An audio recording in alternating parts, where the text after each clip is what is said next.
Ao que tudo indica, tem um fato específico, tem uma coisa em específico que está colocando mais medo no Alexandre de Moraes do que todas as outras coisas. Magnitsky, passaporte, Felipe Martins, nada está deixando o Alexandre de Moraes tão histérico e perdendo tanto sono quanto esse processo. Apoio ao ex-presidente furou a bolha bolsonarista. É o destaque de Pedro Venceslau. É isso, Débora. Boa tarde a todos.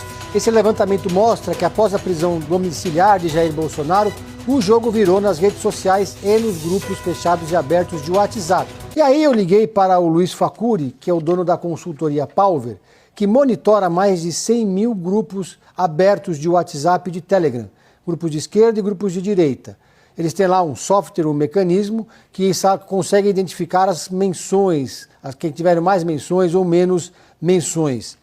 E me disse o Luiz Facuri que 88% das mensagens virais nos grupos públicos de WhatsApp foram contra a prisão de Jair Bolsonaro. Na leitura dele, portanto, a prisão domiciliar, a decisão de Alexandre de Moraes, acabou ajudando a direita a furar a bolha. Disse ainda que 65% das mensagens nos grupos orgânicos, ou seja, que não mensagem viral, Débora, para vocês entenderem, é aquela mensagem que ganha o selo de encaminhado com frequência, de tanto que ela é distribuída. Tanto chega uma hora que você não consegue mais passar ela, tem um limite. E os grupos orgânicos são aquelas conversas que acontecem nos grupos de WhatsApp públicos abertos. Foram 65%. Cara, o presidente Donald Trump postou isso aqui agora há pouco.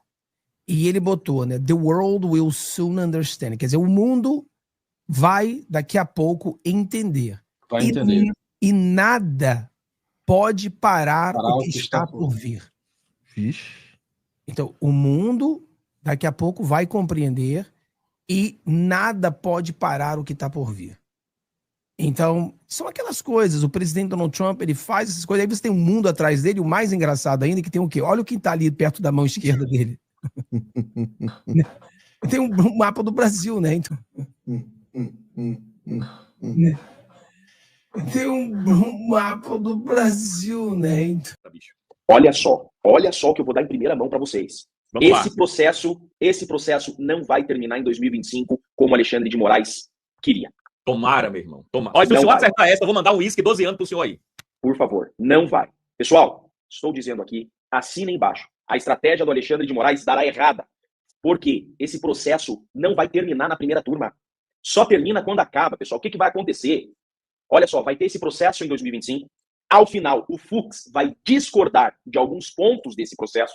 E havendo um voto contrário em algum ponto, vai nascer às defesas a possibilidade de um recurso para que esse caso vá para o plenário. Só não iria para o plenário com aquilo que chamamos de embargos infringentes, não iria para o plenário se fosse unânime. Não vai ser unânime, e pode ser que não seja unânime somente em algum ponto. Por exemplo, o Fux está questionando a competência da primeira turma, e provavelmente em outros pontos que surgirão. O Fux deixou claro ontem que não está alinhado com Alexandre de Moraes, ele não faz parte desse tabuleiro. Porém, entretanto, todavia, ainda que o Fux divirja em um ponto, nasce para as defesas a possibilidade de um recurso que é levar esse caso ao pleno, e ao pleno é quórum estendido. Nós temos o pleno André Mendonça, nós temos no pleno Nunes Marques, ou seja, acabou a estratégia de terminar em 2025. Esse caso, com certeza, vai se estender para 2026 a ser analisado no pleno. O Bolsonaro e os demais acusados só serão inelegíveis ou só poderão ser levados à prisão para cumprimento de pena depois que esgotarem todos os recursos de dívida. Então, isso que o Fux está gerando nesse processo, nasce a possibilidade de recurso ao pleno. Sim. Havendo a possibilidade de recurso, só ao final do julgamento total do caso é que há que se falar em início de cumprimento de pena ou ineligibilidade de alguns. Não tem como terminar esse caso na primeira turma em 2025 e o recurso no pleno. Com toda certeza, eu afirmo a vocês, esse caso não termina em 2025 mais. A estratégia do Alexandre de Moraes de levar esse caso à primeira turma para que fosse um julgamento unânime e terminasse esse ano com a prisão do Bolsonaro em cumprimento de pena e dos demais acusados, deu errado. Essa estratégia deu errado. E esse caso é possível que se estenda para 2027, Didi. Caraca. Pedro, enquanto todo esse esquema é montado lá em Brasília, né, a Polícia Federal passou a primeira noite dentro da área externa da casa do ex-presidente Jair Bolsonaro por determinação do ministro Alexandre de Moraes. O que a gente pode, né, esperar ver nesse julgamento, principalmente após a gente ter tido essa definição do ministro Alexandre de Moraes de expandir, né, a rigorosidade nessa fiscalização agora das medidas cautelares do ex-presidente Jair Bolsonaro? Bom dia, Débora. Bom dia a todos. Um julgamento inédito, sem precedentes, porque é um crime relativamente novo no ordenamento jurídico brasileiro, golpe de Estado e abolição violenta do Estado Democrático de Direito. 2 crimes que se tornaram crimes, foram tipificados, curiosamente, na gestão de Jair Bolsonaro, que sancionou o projeto à época. Então, nunca o Supremo Tribunal Federal julgou nada parecido, portanto, o julgamento de Jair Bolsonaro tem uma expectativa enorme em torno dele, por conta também da criação de uma jurisprudência, né, de um precedente para novos julgamentos. E é um julgamento que, já de certa forma, é previsível no que se refere à condenação de Jair Bolsonaro. Mas há divergências, possíveis divergências, quanto à dosimetria da pena, ou seja, há quanto tempo Bolsonaro pode ser condenado à prisão. Essa divergência deve acontecer na primeira turma, é claro que a expectativa geral no mundo jurídico é que não existam votos o suficientes na primeira turma para absolver Bolsonaro. Mas a questão é a seguinte, existem 2 crimes que são justamente golpe de Estado e abolição violenta do Estado Democrático de Direito. A leitura do ministro Luiz Fux, por exemplo, é que um crime é meio para o cometimento de outro crime. Portanto, não é correto aplicar 2 penas, a totalidade das 2 penas, como se fossem 2 crimes absolutamente diferentes.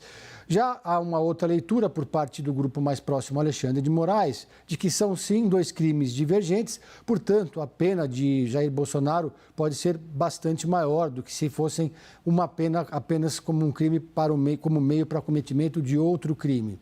Ainda que essa divergência não tenha como gerar uma redução da pena de Jair Bolsonaro, isso pode acabar levando algum ministro a pedir vista. Se acontecer esse pedido de vista, então, o ministro que pediu vista, ele tem até 90 dias para avaliar e reler e repensar o seu voto. Isso poderia empurrar o julgamento para praticamente a virada do ano ou início de 2026. Está estabelecido, é crítico de Lula e sua turma, é crítico de Alexandre de Moraes e sua turma, será perseguido e condenado. Não importa se não há provas de qualquer tipo de crime, não importa. É um jogo de cartas marcadas em que não há nem a preocupação de disfarçar a falcatrua. Não é um desafio entre 2 lados, baseado em regras claras e respeitadas. O adversário joga tendo o juiz como estrela do time. As leis só valem ou não valem para prejudicar opositores de quem está no poder e beneficiar quem manda e seus cúmplices. Já faz algum tempo que é assim. Aqueles que exigem o cumprimento das leis, de todas elas, foram abandonados. E a imprensa entrou para o time dos vilões. Essa turma que abandonou o jornalismo não quer saber se o que apontava como abusos da Lava Jato não é nada perto do que tem sido feito contra apoiadores de Jair Bolsonaro. De novo, o que não vale para um lado vale para o outro e vice-versa, conforme interesses abjetos.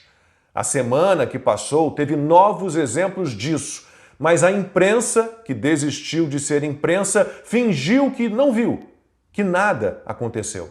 Quem trata o 8 de janeiro como uma tentativa de golpe de Estado não acha que as manifestações ainda mais violentas promovidas por companheiros do Lula em 2006, 2013, 2014 e 2017 também podem ganhar essa classificação. Eram só manifestantes, aqueles que nessas ocasiões atacaram as sedes dos 3 poderes, que tentaram incendiar prédios de ministérios. Não foram chamados de golpistas, de radicais, de terroristas. Suas bandeiras eram vermelhas e justificavam qualquer tipo de excesso.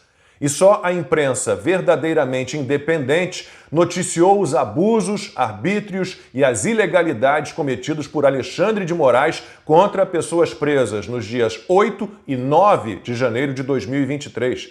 Com base em trocas de mensagens reveladas no começo de agosto, em mais uma série de reportagens, ficou provado que Moraes fez de tudo para manter os detidos na cadeia. Os arquivos mostram que as prisões foram motivadas por questões políticas. Nenhuma pessoa foi liberada antes que fosse feita uma varredura em suas redes sociais. O discurso online, considerado criminoso, era às vezes apenas uma postagem sobre a importância de se cumprir a Constituição.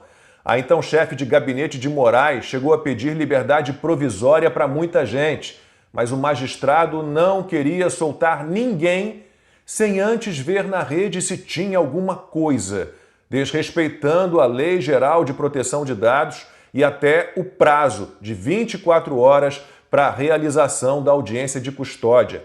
Agora, novas mensagens trocadas por WhatsApp pelas equipes de Moraes no STF e no TSE de outubro de 2022 mostram como foi tramado o banimento da rede social Getter do território brasileiro. O bloqueio ilegal foi conseguido. Os jornais, que já foram importantes um dia, e os portais de notícias mais acessados não deram uma linha sequer sobre o caso. Também não falaram nada sobre outra trama da turma de Moraes para perseguir a deputada federal Carla Zambelli.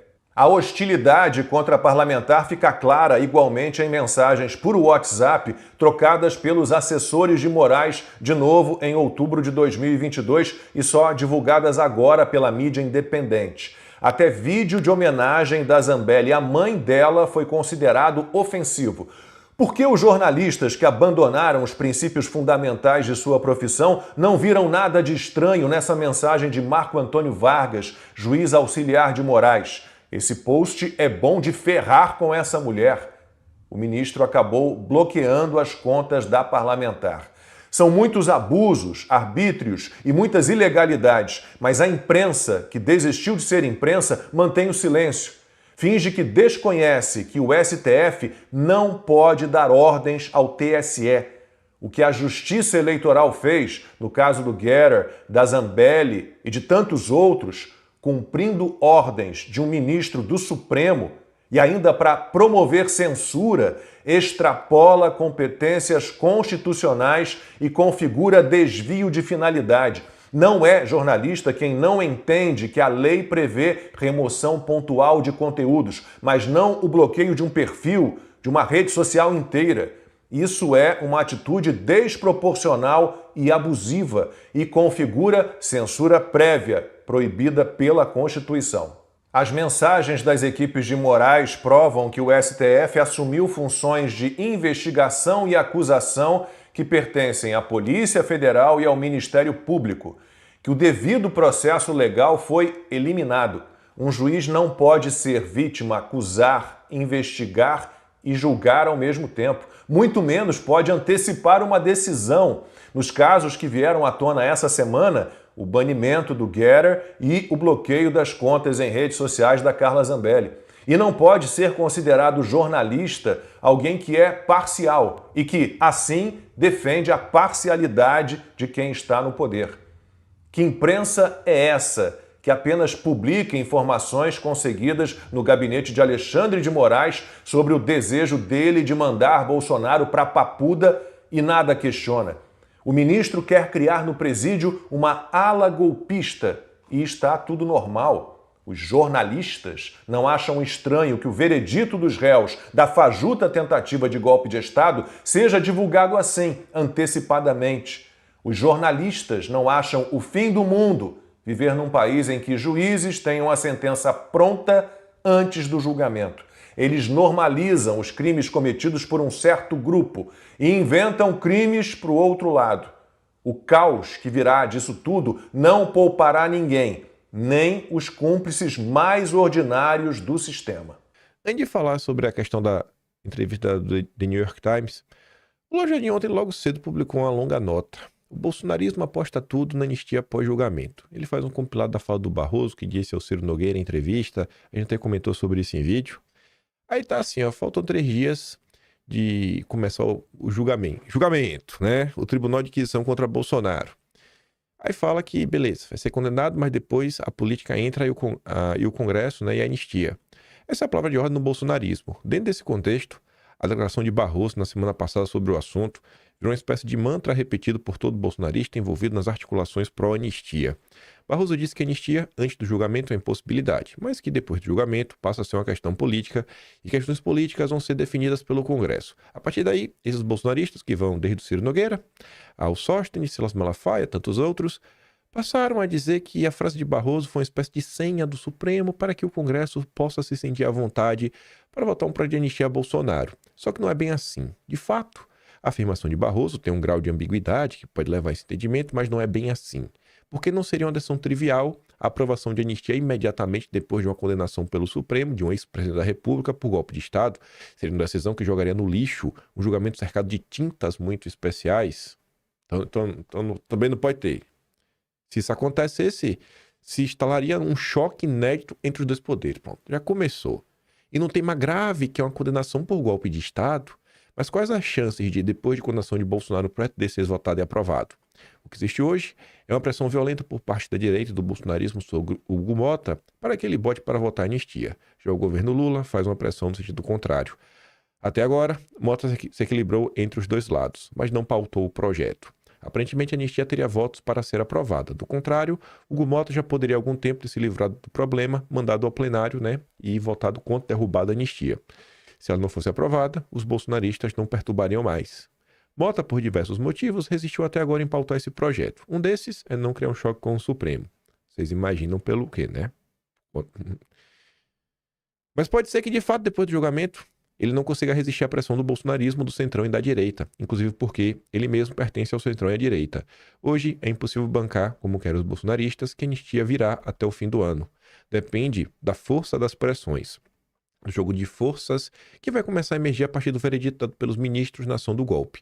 Um jogo de forças que vai mostrar a cara para valer a partir de segunda quinzena de setembro.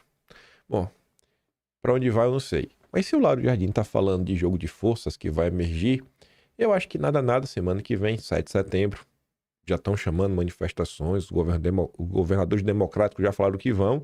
Eu achei que talvez seja um episódio exatamente para isso, né? Demonstração de força.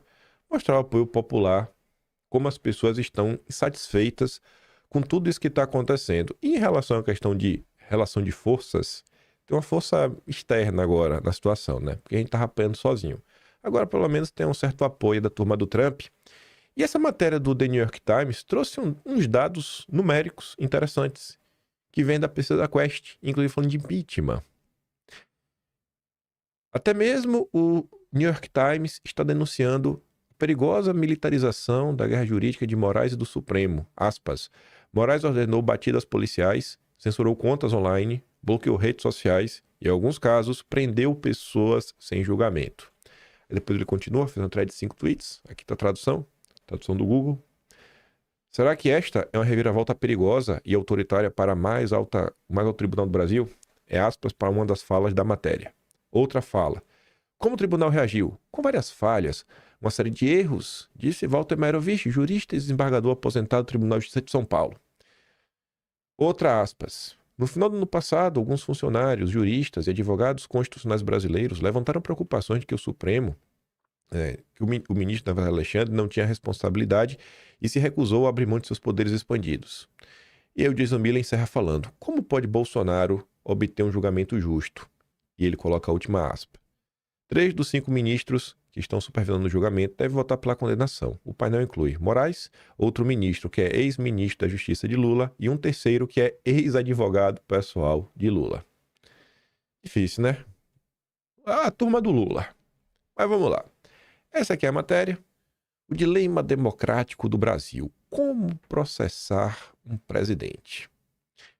E aí essa matéria tem um disclaimer aqui embaixo, ó, você pode ver, os repórteres cobrem o debate sobre o Poder Judiciário brasileiro há 4 anos. Então, para falar assim, a gente sabe um pouco do que nós estamos relatando. Pois bem, vamos dar um bisu. É isso, Bolsonaro vai começar a inquisição contra ele. Muitos brasileiros e muitos americanos, assistindo de longe, veem este momento como um triunfo da democracia, né? Uma parte acha que a democracia venceu. Eu não acho que é ao lado de vocês. O Brasil que emergiu de uma ditadura brutal há apenas 40 anos. O Brasil teve uma ditadura brutal. Terá conseguido algo que os Estados Unidos não conseguiram. Levar um ex-presidente a julgamento por acusações criminais que ele tentou se agarrar ao poder após perder a eleição. No entanto, a maneira como o Brasil fez isso deixou a nação às voltas com questões desconfortáveis sobre a própria democracia que ela buscava proteger. Essas questões começam com o Supremo. Aqueles questionamentos que vocês dão aula. Nos últimos 6 anos, o tribunal concedeu a si mesmo novos poderes extraordinários para enfrentar o que considerava a ameaça extraordinária representada por Bolsonaro e seus ataques às instituições. Pela primeira vez, o tribunal pôde lançar e liderar suas próprias investigações abrangentes, bem abrangentes, mesmo quando a vítima era o próprio tribunal, para exercer essa nova autoridade e perseguir Bolsonaro. Aqui está a tradução, né? A tradução até tá boa. O tribunal impulsou um juiz contundente, né, o Moraes. Durante o período que Bolsonaro liderou o país, de 2019 a 2022, o presidente e seus apoiadores ameaçaram juízes, questionaram eleições, sugeriram um golpe militar e desencadearam uma onda de falsidades disseminadas pela internet. Pronto. Aqui segue o padrão do consórcio. Bolsonaro e seus apoiadores ameaçaram juízes. Quando? Quando isso foi feito? Quem foi que fez isso? Qual foi a ameaça que Bolsonaro fez? É sempre em termos de... Isso aconteceu. Cara, assim, ó. Se você quer falar algo nessa linha, uma informação muito grave, eu só acredito quando fala assim, ó. Bolsonaro ameaçou o juiz X, o juiz Y, o juiz Z, no dia... Que dia é hoje? 31 de agosto de 2025, durante um evento onde Bolsonaro pegou o microfone e falou isso. E aí, se não ficar claro porque é uma ameaça, você tem que explicar. Senão, é só afirmação vazia. Aí depois vem questionar as eleições. Não pode questionar? Qual o problema disso? Aí depois vem, sugeriram um golpe militar. Como assim um golpe militar? Como foi essa sugestão? E desencadeado uma onda de falsidade disseminada pela internet. Quais mentiras? Se colar, colou, né? Mas beleza. The New York Times é do consórcio internacional, tá no padrão. Mas a matéria segue. Em resposta, Moraes ordenou batidas policiais, sim, isso aconteceu. Censurou contas online, sim. Bloqueou redes sociais, sim. E em alguns casos, prendeu pessoas sem julgamento. Não falou quais pessoas foram presas, nem por que prendeu, né? Mas quando você compara as duas coisas, você vê que nada, né? A coisa é meio estranha no Brasil. Esses esforços resultaram em uma transferência de poder bem sucedida, apesar da recusa de Bolsonaro admitir que foi destituído. Não tem nada a ver com isso. Bolsonaro no Brasil tava. Bolsonaro foi embora. Como é que não ia ter? Não teve nada no Brasil. Lula subiu a rampa lá com toda a sua turma da lacração. E agora no rápido processo contra o ex-presidente e seus aliados. Mas também levantou uma questão complexa. Trata-se de uma reviravolta perigosa e autoritária para o Supremo? Ou seria uma democracia imperfeita, se esforçando ao máximo para lidar com a ameaça autoritária na era da internet? Como assim, uma ameaça autoritária que Bolsonaro fez em termos práticos? Nada, ou seja, não tem nenhuma ameaça autoritária. Como o tribunal reagiu? Com várias falhas, com a série de erros, disse Walter Merovich, jurista, desembargador aposentado do TJ de São Paulo. Esses erros não apagam nem justificam a tentativa de golpe, mas não devem se repetir. Assim, erros, né? Aconteceram vários, mas não pode acontecer de novo. Vai acontecer 1001 vezes enquanto tiver tudo do jeito que tá. Mas menos mal já abriu espaço aí para uma crítica, né? E uma intervenção impressionante. Aí fala aí que, na verdade, fala assim: o Brasil vem lutando sozinho. Agora não, tem o Trump. Ele entrou em campo, carta, plano de caça às bruxas, aí esse episódio vocês já conhecem. Aí lá pra frente diz que Moraes não quis ser entrevistado para esta reportagem. Há muito tempo aponta, né, que ele tem apoio dos seus colegas para tomar as decisões. Ele não está fazendo o que ele está fazendo sozinho. Dilma Mendes, ministro com mais tempos de serviço no Supremo, disse em uma entrevista na quinta que as críticas deveriam ser direcionadas a Bolsonaro e seus aliados, não o tribunal. Pronto. Dizem que somos nós que estamos abusando do nosso poder. Se tivéssemos nos acovardado e não tivéssemos agido, eles provavelmente teriam fechado o órgão eleitoral brasileiro. Teria mesmo. Tá bom. Acredita nisso. Podia colocar alguma aspas aqui para Bolsonaro, né? No final do ano passado, algumas autoridades, juristas e advogados constitucionais brasileiros estavam levantando preocupações de que Moraes não tinha responsabilidade e havia se recusado a abrir mão de seus poderes expandidos. Agora, embora Bolsonaro estivesse fora do cargo havia 2 anos. Pois é. Só não está no cargo, não tem nenhum poder, não tem como agir, não tem como fazer nada. Eles falam, precisou entrar em campo para garantir a mudança de regime, né? O Lula toma posse, mas o Bolsonaro até já tinha empossado, né? Os militares do Lula, tudo mais, os novos chefes das forças, tá? E para que todos esses poderes? Não tem justificativa. Mas agora o governo brasileiro e o Supremo vincularam totalmente a democracia do país ao Moraes. O governo brasileiro, o Lula. Talvez o mais significativo seja que o presidente do Senado, a instituição encarregada de responsabilizar o Supremo, disse que não realizaria uma votação sobre impeachment, apesar de outros senadores alegarem ter votos suficientes para destituir o Jair. E agora, olha que curioso isso daqui que o The New York Times colocou. Eles pegam os dados da Quest, que é do Filipinho, né? A Quest aí que é patrocinada pela Genial, que apareceu no noticiário policial nos últimos dias, né? Aquela questão da Faria Lima. Aí ele fala assim, ó, os brasileiros parecem divididos. E essa pesquisa, ela não parece uma pesquisa enviesada. 46% apoiam o impeachment, enquanto 43% se opõem à medida. E essa mesma pesquisa diz que a maioria acredita que Bolsonaro tentou dar um golpe. Então veja, a maioria acha que Bolsonaro tentou dar um golpe, mas ainda assim a maioria é a favor do impeachment. Então você vê que a gente está diante da situação. Você já sabe o que acontece, né? Tá bom. No dia 7 de setembro, dia da independência, a direita está planejando protestos em massa para pedir impeachment e denunciar o processo contra Bolsonaro. As provas contra Bolsonaro coletadas pela polícia ao longo de quase 2 anos são extensas, tá? Podia explicar, né? Algumas. Ele próprio afirmou ter discutido maneiras de se manter no poder, mas enfatizou que todas as opções que ponderavam medidas previstas na Constituição do país. O que ele colocou em prática, né? Devia se perguntar isso também. Mas enfim, além do julgamento, o Supremo também deve avaliar se deve continuar a exercer seu poder enorme enquanto o país se prepara para a eleição presidencial do ano que vem. Outro teste de seu processo eleitoral é a nação profundamente polarizada, extremamente online. O tribunal pode ser chamado novamente, né, pela Globo, pelo Lula, ou pode assumir a responsabilidade de arbitrar. Talvez ninguém nem peça, né? Ele mesmo resolve. Com as ações de Bolsonaro, o Supremo foi forçado a entrar em um território que nunca havia entrado antes, disse o Conrado Hübner. Mas acrescentou, os juízes não devem permitir que interesses individuais e políticos manchem suas decisões, justamente quando assumem o controle nos debates mais cruciais do país. Isso deixa a instituição frágil.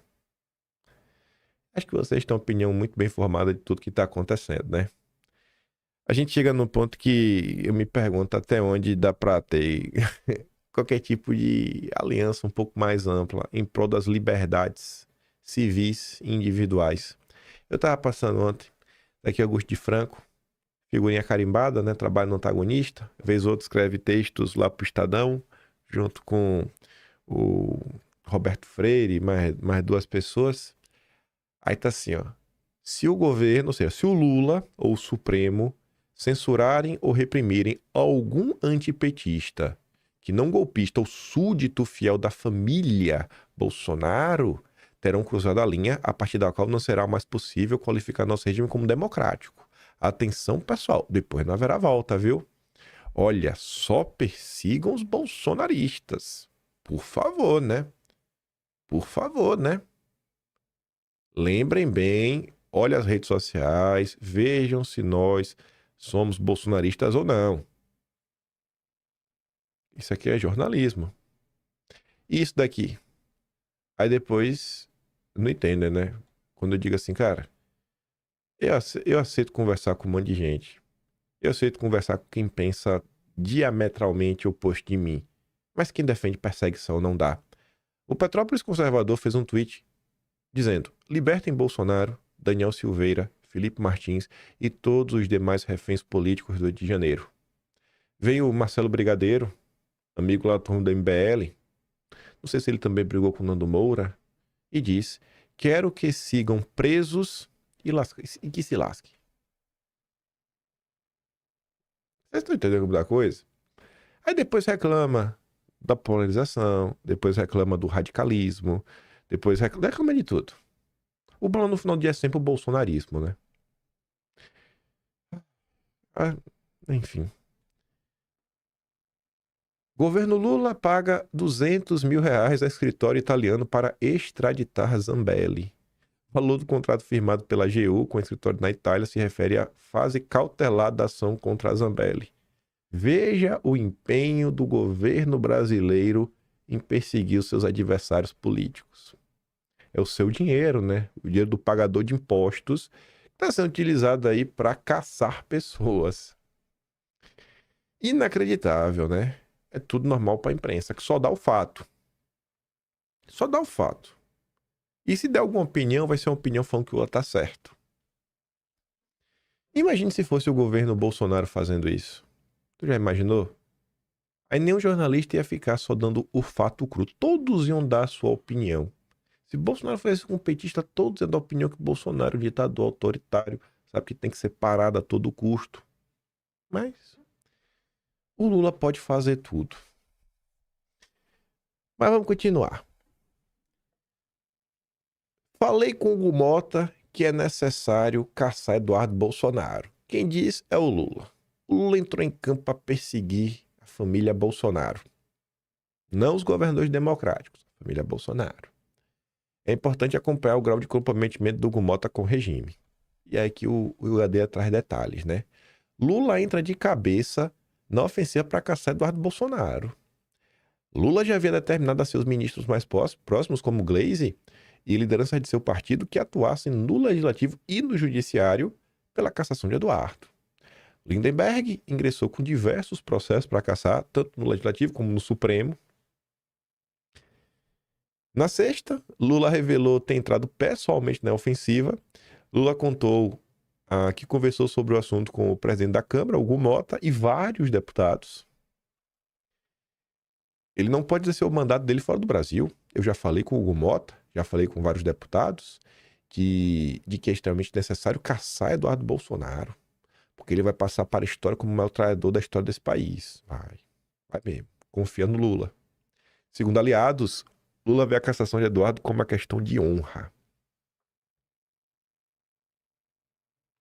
Você aí que é antipetista, é só tirar o Lula. Bom, tu já imaginou? Vamos fazer a comparação. Se fosse Bolsonaro que estivesse entrando em campo para fazer a mesma coisa. Esquece a imprensa.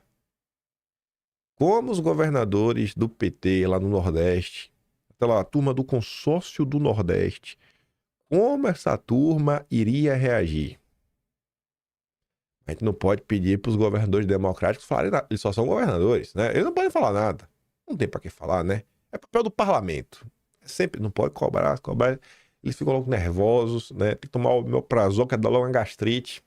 Então não cobrem nenhum governador democrático.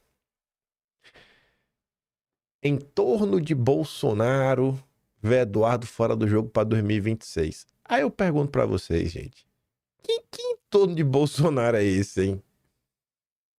Que em torno de Bolsonaro é esse? Aí você vai ouvir, cara, tá falando aqui no mínimo, né? Duda Lima, Valdemar, Ciro Nogueira. Eu converso mais uma vez com Jussara Soares. Jussara, além de ajudar Jair Bolsonaro, o deputado Eduardo Bolsonaro tem tentado se colocar como nome viável para a eleição presidencial do ano que vem, caso Jair Bolsonaro siga inelegível. O que os aliados do ex-presidente pensam dessa movimentação, dessa intenção já falada, já verbalizada pelo deputado Eduardo Bolsonaro? Jussara? Olha, Eduardo Bolsonaro é visto como fora do jogo para muita gente, não apenas para integrantes do Centrão, que hoje vão numa direção mais para o governador Tarcísio de Freitas, mas inclusive por pessoas muito próximas do entorno de Jair Bolsonaro. Vê que Eduardo Bolsonaro cometeu um erro estratégico nessa atuação dele nos Estados Unidos, principalmente quando ele assume que pediu e apoia o tarifaço do Donald Trump. Muita gente disse o seguinte, olha, se ele, tudo bem, ele tá... Quando Eduardo disse que ele pediu tarifas, você não vai encontrar essa fala. Você não vai encontrar essa fala. Porque não aconteceu. Mas o pessoal repete isso, né? Eternamente. Todos os veículos políticos. Aí o jornalista faz assim, ó.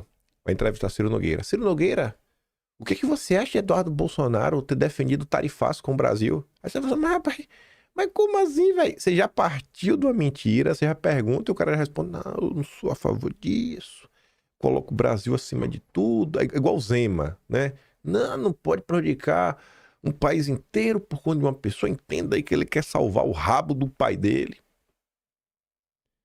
É muita safadeza, bicho. Lá, atuando nos Estados Unidos, a intenção dele era pedir uma sanção a ministro Alexandre de Moraes, do Supremo Tribunal Federal, só que ele, no pouco acesso, isso é o que dizem algumas pessoas, no acesso que ele tinha à Casa Branca, ao Departamento de Estado, ele não tinha um controle sobre tarifaço, Trump fez o que quis, e aí ele acabou assumindo também essa responsabilidade. Então, aí eles trabalham com pesquisas, veem qual tem sido a repercussão disso. Então, se as chances de Eduardo Bolsonaro era visto como remota, antes mesmo dessa atuação nos Estados Unidos...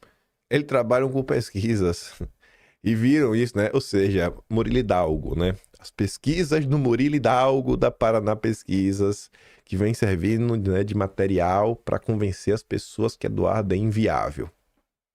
Agora a situação é bastante desfavorável e ninguém ali quer dar apoio a Eduardo Bolsonaro. Inclusive, pessoas que o apoiavam lá no início dessa questão com os Estados Unidos já dizem que ele está sem chance. E aí, eu fui apurar também com pessoas próximas a Eduardo sobre o que ele pensa sobre isso, sobre o fato de muita gente do Centrão, do entorno de Bolsonaro, do PL, dizer que ele está fora do jogo. O que me diz é que, não, que Eduardo Bolsonaro vai sim, como ele disse, ele disse hoje mais cedo que vai seguir numa tentativa de sair candidato. E eu questionei o seguinte, eu falei assim, mas ele vai sair candidato mesmo sem apoio de Jair Bolsonaro? E o que dizem é que Eduardo está negociando, está procurando outros partidos para tentar se viabilizar. Bem, isso é o que eles dizem. A gente sabe que Eduardo está nos Estados Unidos, tentando aí ver se consegue manter o seu mandato à distância, né? Mas... Esse final, né? Eduardo, aí vai depender, vai ser mesmo só apoio do pai. E aí? E aí parece que deu ruim. Thais Oyama publicou uma nota muito curiosa. Medo do fator outsider assombra a direita. Ela colocou o nome de população para falar do outsider. O candidato inesperado. O candidato que não faz parte do jogo de cartas marcadas. Há o temor de que o núcleo radical do bolsonarismo se rebele contra o nome escolhido pelo grupo e produza um outsider. É direita, né? A direita do Ciro Nogueira. Aí ela já começa a nota de maneira magistral, mostrando o quão abutre é o Ciro Nogueira. Por isso que ele foi o primeiro a visitar Bolsonaro. Ele falou na época lá, né? Se não me engano, uma postagem, não sei se eu joguei trazer em vídeo essa postagem específica, mas tá lá o Vilimigo, que fez outra coisa que ele posta no Twitter. Ah lá, comentou, o que é que você não veio fazer lá, né? Já foi lá empurrar alguém pra Bolsonaro apoiar em 26? Tá aí. Essa foi isso que aconteceu. Ó. Ciro Nogueira abriu a picada, mas não a facão. Segundo o relator, o Ciro Nogueira Interlocutores, a conversa que teve com Bolsonaro no dia seguinte à decretação de sua prisão domiciliar foi eivada de delicadezas e volteios destinados a não melindrar Bolsonaro, né? Vai pela sombra, com jeitinho, com o objetivo principal de pressioná-lo a definir o seu candidato para as eleições de 26. O coloco começou pela entrada oposta. Ciro reiterou seus esforços para viabilizar no Congresso a votação da anistia, que quase ninguém acredita, né? Que levaria Bolsonaro de volta às urnas. Cumprida essa etapa, aí o Ciro passou ao que interessava. Apontou necessidade, Bolsonaro indicar o nome, sua confiança, com chances reais de derrotar Lula, para caso todos os esforços destinados a fazer dele próprio candidato fracassassem. Se lembra da nota que saiu essa semana, do que cita até o Thomas Trauma, nota da Globo, o cara falando que como vem sendo feito o movimento, e colocava duas pessoas como os principais responsáveis em tentar fazer, né, a lavagem cerebral em Bolsonaro, o Valdemar e Ciro Nogueira. E aí o Thomas Trauma, testado o Thomas Trauma, falou o seguinte, né, por que não vazaram os diálogos de Bolsonaro com Ciro Nogueira? Por que só vazou o diálogo de Bolsonaro com Eduardo e Malafaia? Por que não vazar os diálogos com Ciro Nogueira? Numa semana que, inclusive, o Estadão tá soltando matéria lá do início, primeiros vazamentos, do que Bolsonaro botava em sua lista de reprodução, mensagens e outras coisas que aconteceram, né? Você fala assim, cara, e aí, bicho? E aí, velho? Cadê, irmão? Vamos vazar aí o que Ciro Nogueira anda comentando, né? Esse é o jogo político, e fica lá, olha, Bolsonaro, você tem que escolher direito, Bolsonaro, a depender, cara, vai dar ruim, isso vai pra sempre, Bolsonaro. Embutido nessa hipótese, estava desde já posto e garantido por qualquer nome por ele escolhido, o compromisso com o indulto. E curiosamente, o pessoal fala aí do indulto, né? Vou dar indulto. Jornalismo sério não é perguntar se vai dar indulto, é perguntar: a esquerda vai judicializar e você sabe disso.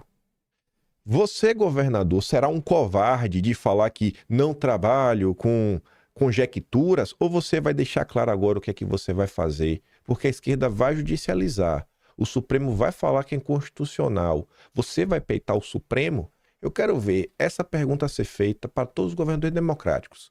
Qualquer um que aceitar me conceder a entrevista, obviamente eu vou fazer. Mas nenhum vai. Né? Já sei disso. 2 dias depois, foi a vez do Tarcísio visitar Bolsonaro. Embora não se conheça o teor da conversa entre os dois, foi a partir dali que Tarcísio, que dizia não querer se tornar candidato a presidente e não se comportava como um, mudou de tom em postura. Realmente ele pisou no acelerador, né? Começou a acelerar. Tarcísio já declarou publicamente ser favorável ao indulto, né, em caso de condenação do Bolsonaro no Supremo. Tudo resolvido por oposição, né? Não tá. Para além das muitas questões a dividir os dirigentes de PP, União Brasil, PL Republicanos, desejosos de ter um candidato único apoiado por Bolsonaro, há o temor de que o núcleo radical do bolsonarismo se rebele contra o nome escolhido pelo grupo e produza um outsider, a revelia de Bolsonaro e alheio ao controle dele. Já aconteceu em São Paulo, em 2024, que aí foi o Pablo Marçal, surgiu do nada. Enfim, né? E a turma começou a desprezar o Nunes como candidato do Centrão. Lembra um dos envolvidos na campanha do hoje prefeito. Opa, peraí. Tem uma aspas nessa matéria. Essa matéria tem uma aspas. Isso daqui passa desapercebido para muita gente, o pessoal só lê como se fosse uma notícia. Vai na sequência. Mas agora você tem que se perguntar, peraí, com quem que a Thaís Oyama falou? Alguém envolvido na campanha do Ricardo Nunes. Numa matéria que está falando desse grupo da direita que vem trabalhando para emplacar um candidato. Quem dessa turma trabalhou? O Ciro Nogueira não trabalhou na campanha. Não acho que o Marcos Pereira também trabalhou. O presidente de partido não tem tempo para isso. Será que vai conversar com alguém assim tão do baixo clero? Ou será que é mais uma notinha que conversou com o Duda? Isso aqui tá com cheiro de Duda Lima, hein? Tá com cheirinho, aquele fedor daquela caatinga do Duda Lima, aquele miserável. Bolsonaro perdeu completamente as rédeas do eleitorado dele. Despencamos 4 pontos nas pesquisas por conta disso. Duda Lima que vem plantando várias matérias na Globo nessa semana, né? Você vê como ele tá falando do Globo essa semana. Vocês aí que não suportam a Globo, tem que ver Duda Lima vazando tudo na Globo. Na quarta, Eduardo Bolsonaro amplificou o temor dos caciques da direita ao postar nas redes sociais que, diante da eventual necessidade de substituir Bolsonaro nas urnas, qualquer decisão política será tomada por nós. Na sexta, Eduardo ameaçou lançar a própria candidatura. Tarcísio sempre afirmou para os íntimos que o receio de ficar pelo caminho no eventual disputa à presidência se devia mais à intempestividade de Eduardo do que à pusilanimidade de Bolsonaro. Os acontecimentos mostram que não estava errado. O bolsonarismo foi construído a partir da retórica antipolítica e antissistema. Quem também comentou sobre isso nos últimos dias? No enredo que Bolsonaro incorporava o papel do salvador da pátria, capaz de enfrentar as elites corruptas e as instituições traidoras da nação. Aí vem a Oyama. Quando em 2020 Bolsonaro cedeu à Realpolitik e se aliou ao Centrão para evitar um processo de impeachment, seus seguidores engoliram a seco a versão da necessidade de aliança estratégica. Só que de lá para cá, Bolsonaro nunca mais largou a boia e é na velha elite política que agora se escora para barganhar seu futuro pouco promissor. Vem cá. Bolsonaro nunca mais largou. Bom, se Bolsonaro em 2020 tivesse feito aí aliança estratégica para tudo dar certo, por que então teve tanto inquérito, tanta gente presa, tanta gente censurada, tanta medida do governo federal, sabe, sei lá, declarada inconstitucional, tanta coisa derrubada? É até difícil de crer numa coisa dessa, né? Realmente, assim, é estranho você ler uma informação dessa na imprensa. Mas tudo bem, deixa a Thaís Oyama lacrar. Se os laboratórios digitais da extrema-direita resolverem criar o seu outsider, como ocorreu em São Paulo, e pegar no candidato do Centrão o carimbo do sistema, terá Bolsonaro capital suficiente, né, para assegurar sua cesta de votos, né, estimada em 20% do eleitorado. Ela não dá para 2%. Então a galera não quer ver o outsider de jeito nenhum. E assim, pensa num governo desse eleito. Vai ter o PT como opositor, porque o PT é oposição de todo mundo que não é... quando ele não tá no poder, né? Se o PT não tá no poder, ele é oposição. É oposição até do PSOL. Vai ser oposição e um governo que não é antissistema. vai levar quanto tempo para ser alvo, né, de oposição pela própria direita também? Qual vai ser o governo Temer. 3% de aprovação, né? Sem apoio de ninguém. Vai cair a máscara logo logo. Ver a total falta de vontade de botar nada para andar. Esse é o Brasil que vem se criando, né? Não sei, será que vai? Será que alguém vai querer se arriscar? Porque pensa o seguinte, dos que estão aí na pista, disposto a se arriscar, eu acho que só o Caiado. Pela idade que o Caiado tem, e ele já foi senador, ele não quer ser senador de novo. O Caiado não quer mais ser senador. Então o Caiado tá indo puto do nada. Vai mesmo, vai ser presidente e vai colocar, perdeu, vai pegar a viola dele, botar debaixo do braço e vai embora. Ratinho Júnior, vai querer pagar pra ver? Ratinho Júnior tem uma eleição garantida pro Senado. Romeu Zema vai querer pagar pra ver? Também teria uma eleição garantida pro Senado. E Tarcísio vai querer pagar pra ver? Tendo a reeleição garantida em São Paulo? Então, assim, o risco do outsider na cabeça dessa galera é muito perigoso, né? O pessoal não quer nem pensar nessa possibilidade. O candidato antissistema está no segundo turno. Segura a onda. Aí, quando eu digo pra vocês, tem umas coisas que é muita coincidência.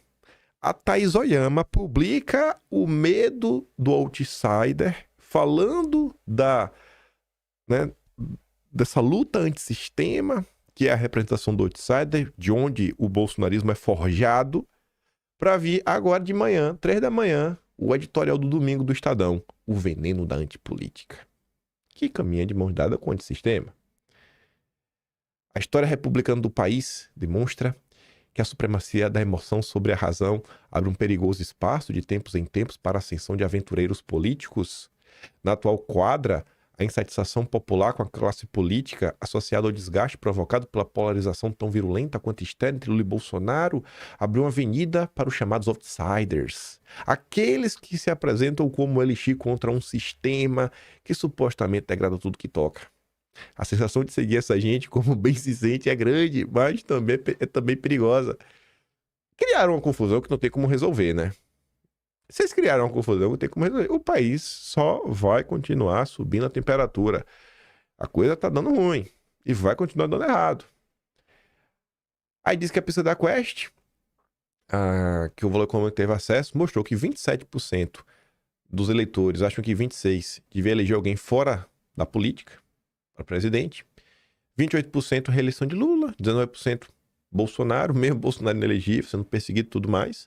Trata-se de comparação estatística que cresce na sociedade uma demanda por novidade, salientou Felício. Essa novidade confunde-se com a negação da política. Isso deveria preocupar a todos os que, como este jornal, têm compromisso inarredável com os valores democráticos e princípios republicanos. O apelo dos outsiders não é fruto da irracionalidade do eleitor. É apenas o termômetro de uma patologia social a qual não deu causa, né? O descaso de políticos profissionais pelos reais anseios da sociedade. Pois é, né? Parlamentares e governantes, ao priorizarem seus interesses pessoais e partidários em detrimento das necessidades prementes da população, afastam-se da missão essencial de exercer o poder com responsabilidade e espírito público. Diante disso, pouco resta ao eleitor a não ser pautar suas decisões pela descrença. O erro, portanto, não é do eleitorado, mas daqueles que traem o mandato por enxergarem a política como patrimônio, não como serviço. Ou seja, 99% dos políticos.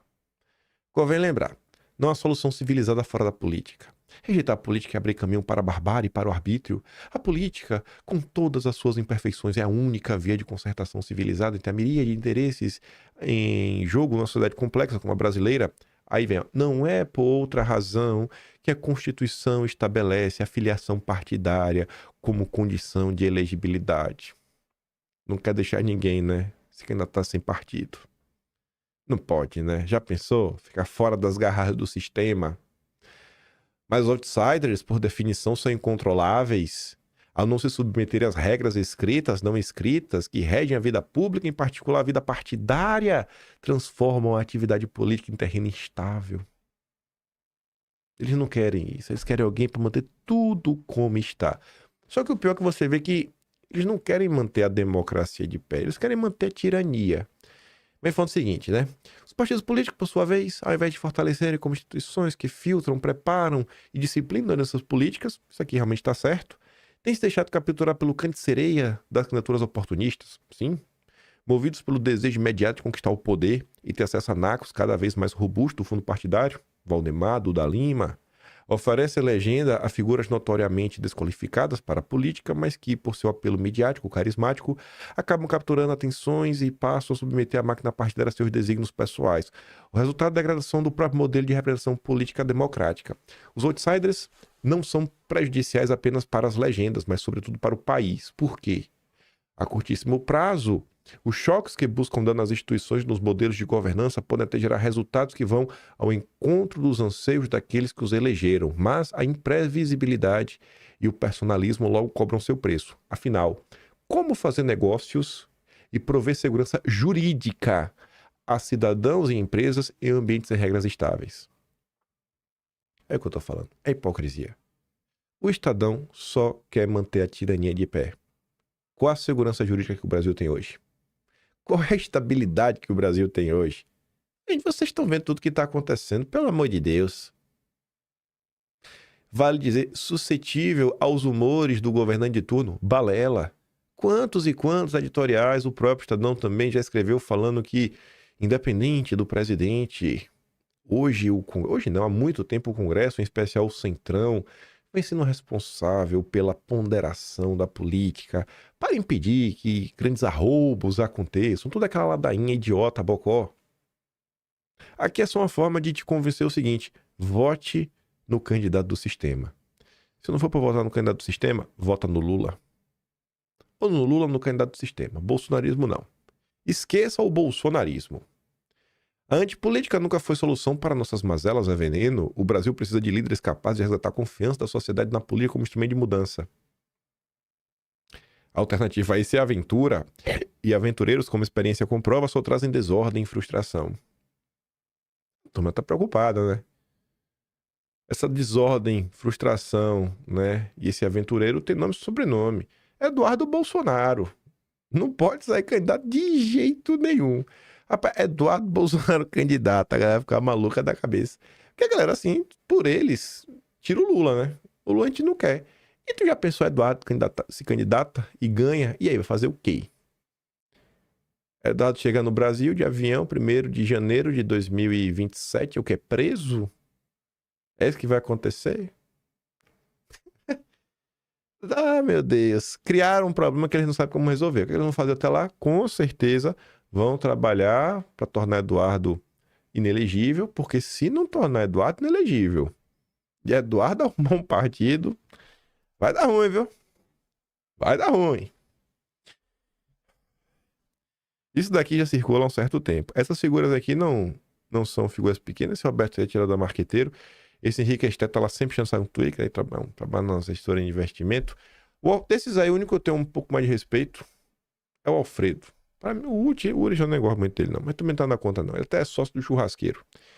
O Alfredo não. O Alfredo é um cara mais à direita.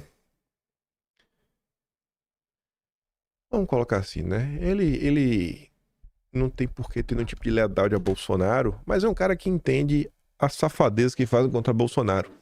Sabe, tem o Murilo Aragão, que é da Arco Advice. Tá agora direto lá na CNN, escreve aos domingos, ou são aos sábados na Veja, né? Um artigo aí.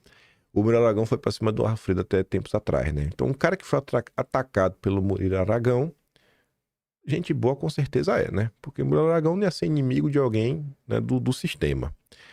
Aí olha o que o Henrique vai falar, depois da fala do Alfredo, sobre o que rola nos bastidores da Faria Lima. Onde acho? Agora aí... Manda bala, Alfredo.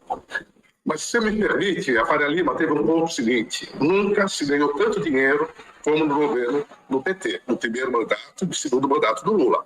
A gente saiu dos bancos, uma rentabilidade média de 11%, 12% no governo Fernando Henrique, a taxas de retorno acima de 20%. Eu sei, eu trabalhava em banco, né? Foi quando foram 8 anos, assim, se ganhou muito mais do que já se imaginava.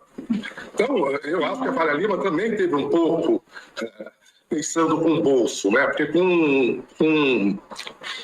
meu Deus, assim, o Bolsonaro deu branco, cabelo branco vai te dando branco também na fala. O Bolsonaro, a rentabilidade média dos bancos caíram relativamente bem, está todo 16%, 15%. Né? Então, pode ser que não seja consciente, mas eu acho que teve um pouquinho disso da Faria Lima. Eu tenho amigos banqueiros que, votaram no Lula porque foi a melhor fase que a gente teve. Perfeito. Só falei disso aí. Não, fundamental esse ponto. E o que a gente tem escutado ao longo dos últimos tempos, pelo menos já há alguns bons meses, nos bastidores aí da Faria Lima, é que este rapaz, não só como tem saído as notícias recentemente, mas já há um bom tempo, ele é o candidato da centro-direita. E ele sabe disso, não é que ele está descobrindo agora ou sendo empurrado pelos principais caciques políticos, mas Tarcísio, em teoria, o que a gente escuta dizer é que ele já tem determinado que quer ser, de fato, o candidato da centro-direita, só que não pode falar em público porque isso minaria ali a relação com os bolsonaristas, como a gente viu até nesses áudios vazados recentemente aí com o Eduardo, né? Tá vendo aí, né? A Rádio Peão tá falando isso daí tem muito tempo. Meu Deus do céu. É curioso, né? Aqui ninguém é da bolha bolsonarista. Aqui é o pessoal do mercado. Já vem circulando há muito tempo isso. Há meses no mercado. Ele só não quer assumir público pra não descolar do Bozo, sem perder o apoiador do Bozo. Gentil. Ah, meu Deus do céu. Ai, Jesus. Mas vamos continuar a falar de sistema e antissistema. Mas agora a um nível um pouco mais amplo, né? Nível internacional. O Brasil planeja reciprocidade. É o que o Lula diz, né? Ou quer pressionar. A pergunta que a Globo News faz. Aí ele vai chamar lá o Alexandre Schwartzman, diretor do Banco Central. Ele disse que a decisão do governo brasileiro de comunicar aos Estados Unidos sobre consulta para possível retaliação é algo entre o inútil e temerário. E aí faz uma fala naquele estilo Armínio Fraga, agora eu estou com medo. E dizendo aí que o maior prejudicado será, sem sombra de dúvidas, né, o governo brasileiro, né, o Brasil, país como um todo. Beleza. Eu estava passando, dando um bizu, né, umas coisinhas que eu acho que são curiosas, falando sobre antissistema, tá falando de antissistema. A Sebri, que é um grupo aí que tem intelectuais e tudo mais. Tem até o Raul Jugman no meio disso daí, que também é lá do IRE, que também é da o IBRAM, acho o nome. O instituto aí que o Flavinho tomou a decisão sobre a Magnitsky, né, entre aspas, aquela decisão lá que o Brasil não vai seguir, coisas internacionais, enfim. E o Jugman também comanda. Só que aí quem escreveu esse texto, quem assina, é o Felipe Martins do Temer, vamos colocar assim entre aspas, que é o Hussein Kalou. Ele desempenhava a mesma função do Felipe Martins, só que no governo Temer. E o Feliciano Sá Guimarães. Aí eles estão analisando o governo Trump. E aí eles olham se o governo Trump representa uma ruptura ou reconfiguração. No editorial, eles dizem que os Estados Unidos, aspas, sob a presença do Trump, são cada vez mais percebidos, tanto internamente quanto no exterior, como uma força predatória, cujo objetivo se ancora no desmantelamento da ordem liberal internacional, edificada sobre regras e normas. Oh, meu Deus, a democracia liberal está em xeque diante do governo Trump. E eu acho que talvez o melhor dos exemplos é a questão do Fed. Isso daqui realmente é ser antissistema num nível muito alto. Cara, isso aqui realmente é o coração do sistema financeiro internacional, né? O cara tá indo pra cima do Banco Central americano, que já foi criado num contexto muito estranho. Não sei se vocês já foram atrás, né, da criação do Fed, as pessoas envolvidas, quem assumiu a presidência no primeiro momento, né, os vínculos, né, da própria família, coisa assim. História maravilhosa. E aí chegou o Trump no meio do caminho para melar o jogo. A escalada contra o Fed. Essa questão do Fed tá lá na capa da The Economist, que tá falando de Bolsonaro. E o Estadão também tem comandado. Sempre o Estadão. Editorial aí do dia 28. No mais recente episódio de sua escalada contra o Fed, Trump resolveu agora demitir de forma arbitrária, que ele é tão característica da diretora Lisa Cook. Não foi de forma arbitrária. Assim como no Brasil, existem caminhos que você pode demitir pessoas. O Lula, por exemplo, ele poderia ter aberto um processo para demissão do Campos Neto, se ele quisesse, por descumprimento da meta, porque o Brasil realmente ficou fora da meta. Como, sei lá, ano passado também, né? Era para ser 4,5, ficou 4,70 e pouco, também podia demitir, sem problema. Enfim, um dos 7 votantes no Comitê de Política Monetária Norte-Americana, né, é a espécie do copom deles. Trump alega que Cook, cuja indicação do então presidente Biden foi representada pelo Senado, teria cometido fraude hipotecária. Opa! Então aqui já derruba a história do demissão arbitrária. E tem explicação, Trump fez um tweet, né, tem uma postagem assim, oficial assinada. O que é que ela teria feito? Ela coloca ali as datas das certidões que ela apresentou, mostrando que não poderia acontecer. Então, Trump foi lá e quis derrubar. Apesar de demitida, a diretora, aí olha o que o Estadão diz, a primeira mulher negra a compor o colegiado do Fed. Qual a relevância disso? Qual é a relevância disso? Eu acho que as pessoas que deveriam estar no Fed são pessoas que estão aptas a cuidar da política monetária dos Estados Unidos. Mas enfim, ela declarou que não existe motivo legal para sua dispensa e falou que vai ficar no cargo. Não vou sair, me recuso a sair. Litigâncias à parte, o que realmente importa, a esta altura dos acontecimentos, é a nova estratégia de Trump para reforçar uma queda de juros nos Estados Unidos. Embora a tendência da inflação seja de alta, como resultado sobretudo da guerra comercial deflagrada pelo republicano, né, Trump bem gostaria de demitir o presidente, que é o Jeremy Powell. Mas o mandato dele vai até maio de 26, né, não pode ser demitido, razão pela qual Trump resolveu redirecionar sua artilharia contra os diretores que votam nas decisões sobre juros. Dos 7 atuais, 2, Christopher Wallace e Michelle Baumann, são aliados do Trump. Em julho, quando o Fed, com base nos dados econômicos e não nas pressões de Trump, manteve a taxa entre 4,25 e 4,5, o L.A. e Brown foram vozes dissonantes e votaram pela redução das taxas. E olha isso, foi a primeira vez em mais de 30 anos que 2 membros do colegiado divergiram da maioria. Quando Campos Neto e o Galípolo, ambos, também votam para aumentar a Selic para as alturas, você viu alguma divergência? Gente, não é possível uma coisa... É uma decisão muito técnica. São pessoas muito técnicas. Todo mundo pensa igual. A vida toda. Bastou Trump chegar, colocar 2 pronto. Aí agora mudou. Aí agora deu ruim. São as coincidências que você fica se questionando o que está acontecendo. Aí continua. Além dos 2 dissidentes, a quem Trump fez questão de elogiar publicamente, a Casa Branca agora corre para que o conselheiro econômico do Trump, o Stephen Miran, seja confirmado na vaga temporária aberta no colegiado do Fed após a renúncia da diretora Adriana Kugler.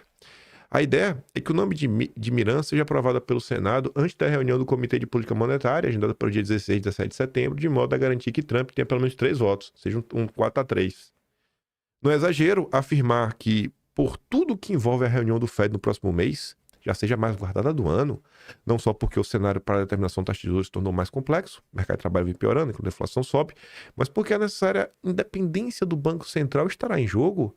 Se conseguir vencer e impuser seus desígnios ao Fed, Trump estará, na verdade, contratando uma derrota não só para a economia norte-americana, como para a de todo mundo.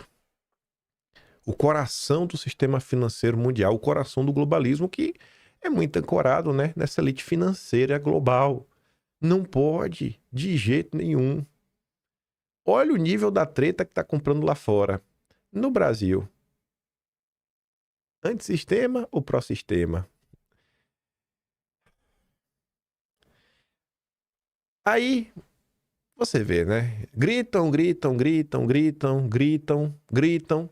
E essa matéria, originalmente, é porque o Estadão ele produz conteúdo para vender para outros jornais. Esse conteúdo é feito pelo Estadão, né? No mesmo dia que o Estadão publica o edital anterior, PIB dos Estados Unidos sobe 3,3% no segundo trimestre, superando a previsão, né? Mas as tarifas vão quebrar os Estados Unidos, né? E está superando a previsão. Não adianta você tentar explicar. Por outro lado, olhando o vizinho deles, México descarta acordo de livre comércio com o Brasil, diz secretário de Economia. Os mexicanos falam, cara, a gente pode fazer aqui algum acordo com o Brasil porque é vantajoso para o México em torno de algumas coisas. Algumas. Mas livre comércio não, cara. Não tem interesse não. Nenhum. Aí você se pergunta, mas como assim, né? Nós estamos vivendo num planeta que o Lula é a favor do livre comércio. O Trump é a favor de tarifa. E o México também não está muito... Tá do meio termo. Na verdade, é uma posição muito parlamentar do Trump. Uma esquerda que não quer colar com o Lula. Naquela ordem de prioridades, a quem o Lula serve? Aí, para falar sobre isso... trazer aqui mais uma coisa. Do antissistema, antes de falar sobre o Lula, toda essa questão. O Marco Rubio trouxe um tweet que acho que anima todo ser humano de bem desse planeta Terra.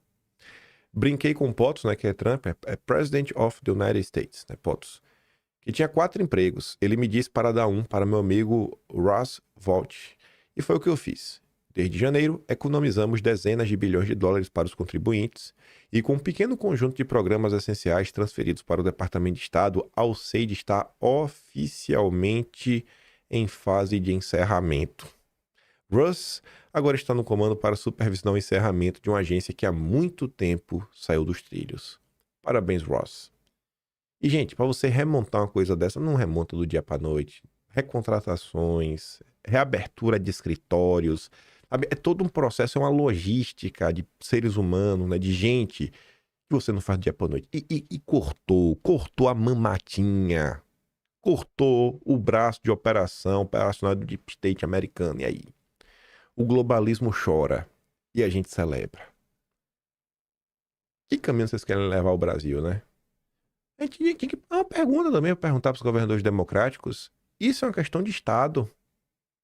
Porque isso aqui faz parte da história do Brasil, desde os anos 60. Governadores democráticos, o que vocês acham do fechamento da USAID? Não teria problema falar nada, né?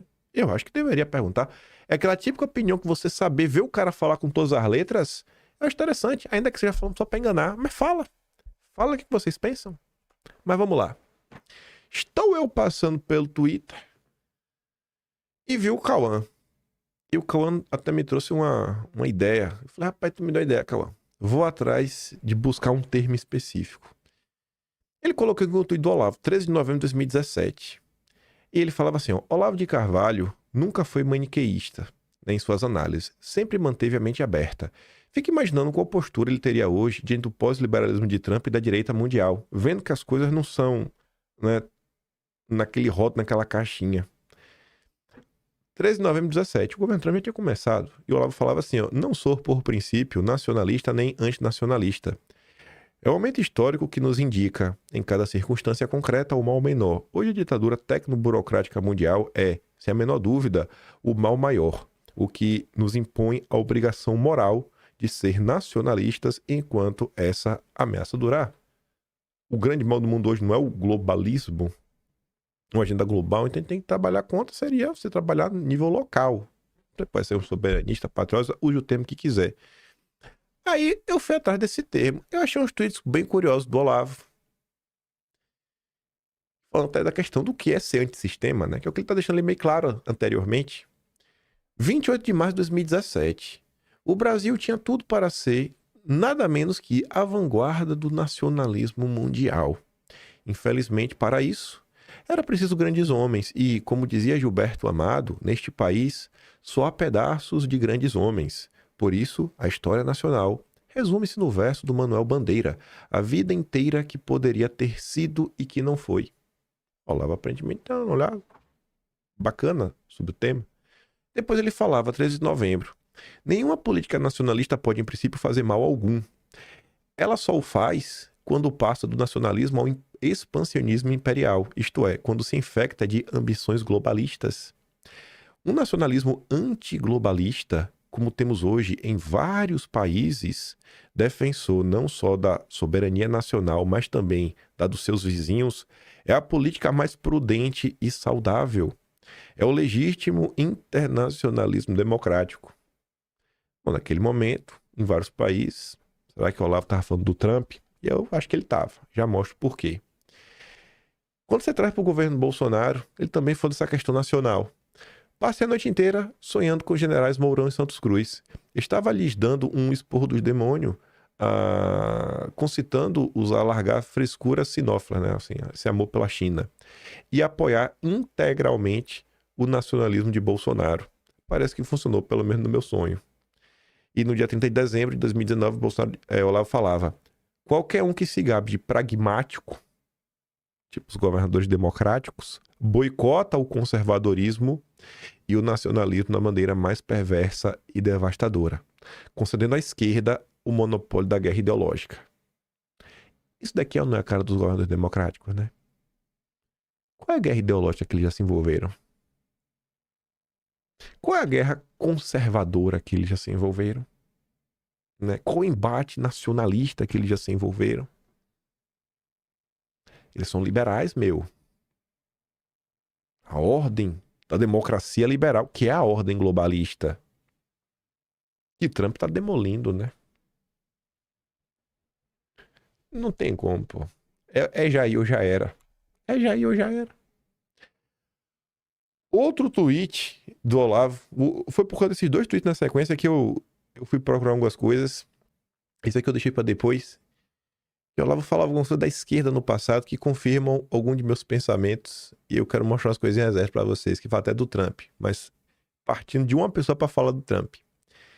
O Cauã falava assim, ó, nessa época, Olavo já tinha seu pensamento mais alinhado ao conservadorismo com um projeto nacionalista. Hoje, possivelmente, seria um aberto nacionalista. Certamente, Olavo seria acusado de duguinista, agente do PCO, caçabista. Aí tava assim, ó, a esquerda antigamente era nacionalista. O PTB dos bons tempos, do grande guerreiro Ramos, teria orgulho em apoiar Bolsonaro. Mas a esquerda de hoje é apenas um imenso, né, barriga de aluguel a serviço das megafortunas internacionais. Só pensa, né, em safadeza, substâncias que deixam você viruta e despreza o voto popular. O que é que o povão quer? É uma pauta conservadora. Serviço das megafortunas internacionais. Quanto dinheiro tem o Jorge Soros, né? Já mostrou muito. Fundação Ford, o SEID, os bancos, The Economist, o artigo de Financial Times, os banqueiros brasileiros. É ou não é o que a esquerda se tornou? E aqui entra o ponto que eu falo para vocês, que quando você pega os jornais para tentar compreender a história do passado, se você vai lá tentar enxergar que 1940 o Brasil é como é hoje, os conservadores versus comunistas, você não vai entender nada. O rótulo de direita não existia, o rótulo de esquerda também, sabe, pode existir, mas não era comum. O partido que você fazia parte tinha um valor muito maior. E as ideias que eram defendidas eram totalmente diferentes também.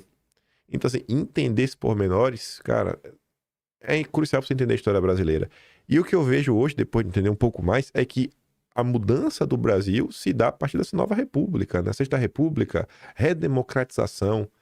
E esse processo, até o PT chegar no poder, onde deixa de ser um partido das massas, dos trabalhadores, dos sindicatos, e se torna a cópia do Partido Democrata nos Estados Unidos, importando toda a agenda woke, que é a ordem da democracia liberal, né? Consolidando, que já começou com o FHC. Tá aí, realmente. E aí eu fui ver outras coisas, né? Que eu estava pensando sobre Olavo usando o termo nacionalismo. Aí, olha que curioso que o Olavo fala. Com um programa popular e antiglobalista estilo Nigel Farage ou Trump, isso em 2017, quando estava falando aquelas coisas lá atrás. Ciro Gomes poderia ter sido presidente. Preferiu esvaziar o próprio nacionalismo, afagando a esquerda vendida. Cara, isso aqui é uma definição que envelheceu muito bem. Eu paro às vezes para olhar o Ciro Gomes para ver o que ele está comentando. Eu vejo o Ciro Gomes, ele consegue se deslocar bem, se movimentar bem, quando ele fala de economia, Projeto Nacional de Desenvolvimento, o PND deles, projeto e tudo mais. Só que, no final do dia, vocês sabiam que o Ciro Gomes casou com a Paquita. O cara largou uma atora da Globo para casar com a Paquita, né? Então, assim, ele continua preso no Leblon. Você fala, cara, realmente, no final do dia, ele tem até uns pontos que faz sentido. Mas o cara, no frigir dos ovos, prefere agradar o Caetano Veloso. Aí vai ter cirista que vai puxar os cabelos, mas me perdoa, velho. Ciro Gomes adora puxar o saco de um wokezinho. Ele quer ser aceito pela esquerda do Beautiful People. Depois ela falava, infelizmente no Brasil, o nacionalismo vive em pérpura, enfim, vive de uma forma muito ruim, né, com a turma da esquerda. E ninguém, nem o próprio Ciro, percebe que esquerdita nacionalista é um ovo cúbico. O que a esquerda já era no Brasil em 2017 é totalmente compatível. Se essa galera quisesse mesmo, né, colocar um plano para andar, primeiro que eles tinham que olhar para o Brasil e entender que hoje a massa de trabalhadores, a massa de pessoas que quer colocar o Brasil no trilho está à direita. O pior é que o próprio Mangabeira, que o Olavo fala aqui, é o conselho do Mangabeira, né, que o Ciro teria seguido o conselho do Mangabeira, ele quis se encontrar com o Bolsonaro exatamente por isso. Foi o diagnóstico que ele teve. Não dá para construir hoje um país, um programa nacional sem passar por Bolsonaro. A esquerda se corrompeu por completo. E o Olavo ainda falava, o Ciro Gomes diz muita coisa certa, na linha do velho nacionalismo de esquerda, o PTBista lá de trás. O problema é que é um nacionalismo puramente econômico, cego a valores civilizacionais mais altos. É preciso ser uma aberração, uma fantasia demoníaca que só acerta no detalhe para poder errar melhor no conjunto. Isso daqui é o que eu vejo até nos dias atuais. Eu observo bastante as bolhas nacionalistas. Tem ideias, eu acho, faz muito sentido o que vocês falam. Como o Olavo meio que falava. Só qual é o problema? Quando chega na hora de defender a vida humana, os direitos mais básicos da liberdade de expressão, sabe? Se colocar contra a tirania que se instaurou no Brasil, que é que o bolsonarismo tanto reclama, a galera finge que não vê. Então assim, cara, que nacionalismo é esse que vocês defendem? É um nacionalismo puramente geográfico. Vocês não ligam pro brasileiro. Vocês não estão nem aí pro brasileiro. Cara, esses diagnósticos de Olavo sobre uma grande parte da bolha nacionalista do Brasil, eu acho que eles seguem extremamente atuais. E eu acho que ele aponta ali, principalmente quando ele fala que é a forma mais prudente. Cadê? Esse aqui, ó. É a política mais prudente e saudável. Hoje um nacionalismo antiglobalista. Eu acho que esse daí realmente passa por um caminho que faz muito sentido. Isso aqui eu nem vou comentar agora. Não vou comentar isso aqui. Só pra fechar. Eu acho que é um caminho que eu me interesso muito, dar um bisu, ver um falando com vocês. Acho que vale a pena dar uma olhada sobre isso. Acho que reflete muito bem o que é o governo do Trump. E acho que a direita brasileira deveria tentar conhecer o Enéas. A direita não conhece o Enéas. Só lembra de uma frase ou outra, um cara inteligente. Acho que o pessoal deveria conhecer o Enéas. Tem vários canais aqui no YouTube, várias entrevistas. Começa a ouvir as entrevistas, o que ele denunciava, as ideias que ele tinha. Enéas era um cara de muitas ideias. Muitas ideias. E acho que várias envelheceram muito bem. Só para ir para os finalmente, teve essa operação aí da Faria Lima, né? Farinha Lima, nos últimos dias. O Arthur tinha dado entrevista pro Selmo, que ele comentava lá do caso da Operação Rizoma, que ele foi alvo tudo mais lá atrás, mostrando todos os absurdos. E no meio dessa entrevista ele falava de pessoas ligadas a um grupo que acho que tem ligação que aconteceu aí no Brasil nos últimos dias. Ele compartilhou o recorte falando assim, ó. A Genial, empresa do grupo do Banco Plural, está envolvida na operação que hoje liga o PCC com instituições financeiras. Desde a época da Operação Rizoma, a história de Henrique Barbosa, irmão do ex-presidente da CVM e advogado do Lema, Marcelo Barbosa, e de Alessandro Driaber, não tinha nenhum sentido. Claramente a Lava Jato protegeu e incentivou alguém. Todos ali tinham negócios com o Banco Plural, que era um dos maiores administradores de fundo de pensão do país. Que, além disso, Eduardo Moreira, que é do ICL, mídia de esquerda hoje, né, apoiador do Lula, incondicional, foi sócio e fundador do banco e da marca Genial. Que curioso, né? Porém, a Lava Jato preferiu atribuir a mim certas condutas, evitando investigar a óbvia relação entre Banco, CVM, Doleiro e governo. Me usaram de bucha. Nada disso foi feito por acaso ou por imperícia, mas era necessário para proteger os bancos, suas relações com o PT e suas relações promíscuas com diversos agentes, além de tomar uma empresa estratégica como a Nova Bolsa. Hoje, mais um fato se soma à história dessa instituição. Falei isso em recente conversa com o Selmo. Se quiser mais uma cereja do bolo. O atual presidente da ATG, depois que vem de sair do grupo, é ex-diretor de operações da Plural / Genial, que é o Cláudio Prakonic. Quanta coincidência. Quando teve essa questão com o Bolsonaro, o vazamento, aí fala, Bolsonaro movimentou X de dinheiro. E a gente se perguntava, e onde é que está o crime? Antes de mostrar outra coisinha, né? O Arthur falava assim, ó, vejam o mal que a mentalidade do Ministério Público sobre investimentos, junto com a mente tosca de comentaristas políticos sobre fundos de pensão, fazem ao Brasil. Eu participei de uma reunião em que uma empresa europeia está desenvolvendo tecnologia nuclear em pequenas centrais sem resíduos tóxicos, capaz de gerar energia a um custo de $20 por megawatt, para produzir a tecnologia e testar, receber investimentos de fundos de pensão europeus da ordem de 200 milhões de euros. É um baita de dinheiro, né? Se os testes derem certo, em 2027, a empresa precisará de pelo menos mais 1 bilhão para construir as plantas. Se não funcionar, perdeu o dinheiro todo. Agora imagine isso no Brasil, onde os reguladores forçam os fundos a financiar o Estado e não correr riscos, usando inclusive o Ministério Público para criminalizar quem se aproxima deles. Já teria havido umas 20 operações midiáticas feitas pelos senhores do mundo, os grandes procuradores, juízes do Brasil, tudo isso embalado por analistas políticos que corroboram esse discurso para proteger o dinheiro dos velhinhos. E assim, de imbecilidade em imbecilidade, que vamos construindo um vitorioso caminho para o subdesenvolvimento, né? E o que é que isso tem a ver com a movimentação de dinheiro de Bolsonaro e tudo mais? Aqui. Os métodos são os mesmos. Recentemente rolou, pelos meus lindos haters, essa notícia de 2018, que dizia que minha empresa havia movimentado 2,5 bilhões de reais, como se esse volume fosse de corrupção ou lavagem de dinheiro. Hoje, a imprensa e a PF ainda fazem a mesma coisa. Despesas, transferências, PIX, tudo isso com ar de movimentação criminosa. Olha, Bolsonaro. Tá, onde é que está o crime? Aponta onde é que está o crime. Nada mudou. Se tivesse entrado no site da empresa na época, veriam que tudo isso é movimentação de trade feito por instituições financeiras e clientes. Pois é, a Polícia Federal considerou a receita da empresa como se fosse movimentação de propina, tudo para destruir a reputação e criar narrativas. A empresa hoje, que não é mais minha, movimenta 800 bilhões de reais, 325 em 6 anos. E tem gente que diz que foi ruim para os fundos de pensão, né, que ainda são sócios, e que aquela época não tem nada relacionado, né, com o que vemos hoje. Ingenuidade ou mau caratismo. O que Arthur está falando aqui no Frio dos Ovos, conectando tudo quem está comentando?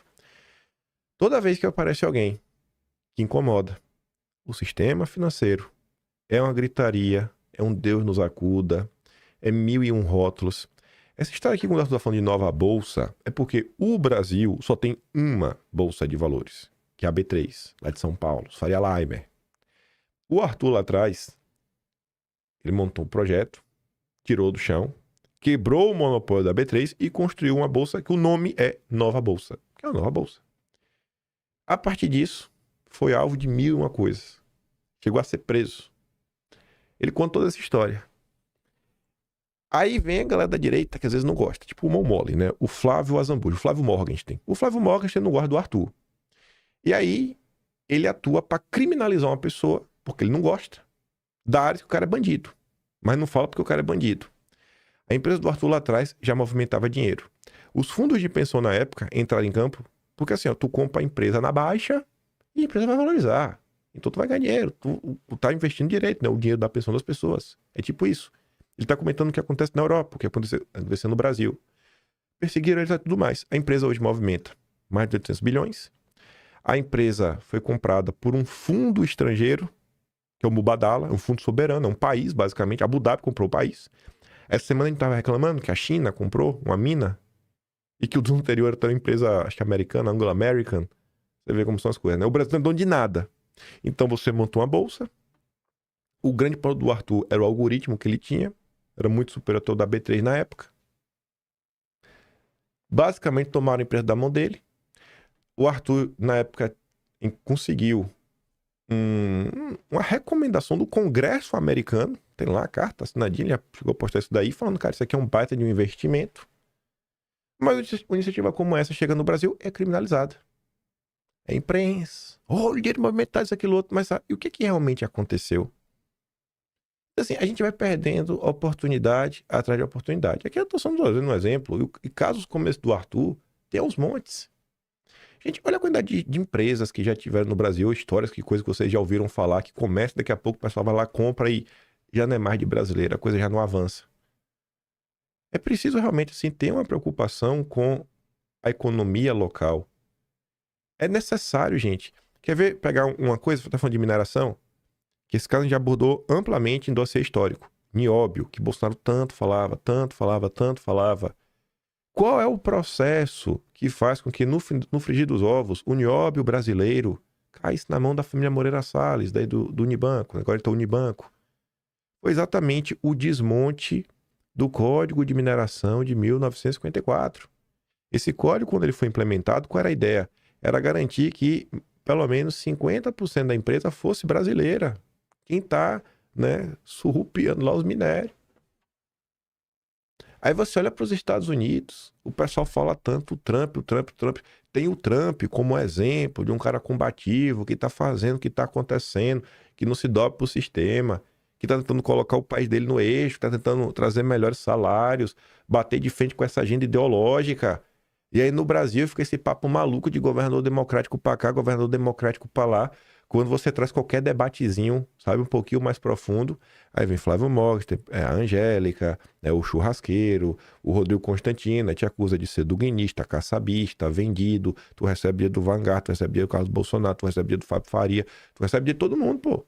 Esse é o Brasil, pô, que vocês querem construir. Aí tu cobra lá o Partido Novo, que apoia toda essa loucura, a lá o Zema, com aquele pacote maravilhoso pra Localiza, aí ela vem lá, aí tu fala assim... Aí tem gente que surgiu do nada, quer se lançar candidato a advogado lá, o Chiquinho. Aí você fala assim, Chiquinho, fala dos teus amigos. Fala aí do vínculo do Thiago Mitraldi aí que tá lá no Zema, coordenador da campanha do Zema. Fala do vínculo dele aí com o Lema, com o Livres, o que aconteceu no... Que é Eduardo... Ah, e começa toda aquela gritaria. Que acusa de mim uma coisa, sabe? Assim, pra que lado, pô, vocês querem levar a direita no Brasil?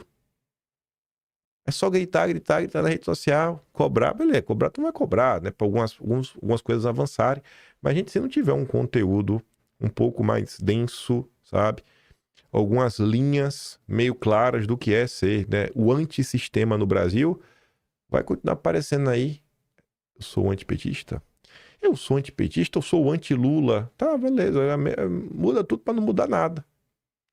Assim, já deu, né, tá na hora aí da galera realmente entender o que está acontecendo, entender a história brasileira, entender que o Brasil não deu errado à toa e realmente romper com essa lógica do atraso. E a partir de agora, enfim, um novo começo, um novo caminho a ser seguido. Eu fico por aqui, vou mandar o vídeo lá do Eduardo e o outro lá dos Mano na Faria Lima lá no Telegram. Vote em mim, nós best. Primeiro link aqui na descrição. Só o do jornalista, os outros, é teu critério, só o do jornalista. Isso que eu vou trabalhando, precisa dar um pouco mais, passa no canal, tem um Tony Valeu, tem um Patreon na descrição e tem o Atlas Brasileiro, kimpai.com.br. E talvez eu solte um vídeo extra hoje de noite, não sei se eu vou ter tempo. Mas porque como eu não comentei ainda da Vaza Toga, eu queria falar da Vaza Toga, porque não deu tempo ao longo do mês. Tá meio que as coisas meio separadas, se der tempo eu solto o segundo vídeo hoje, só para comentar sobre isso. Se não, na semana que vem eu solto. Mas eu vou acabar soltando cedo ou tarde o segundo vídeo do dia, só para falar de Vaza Toga. Tamo juntos. Valeu, meus amigos. Fui.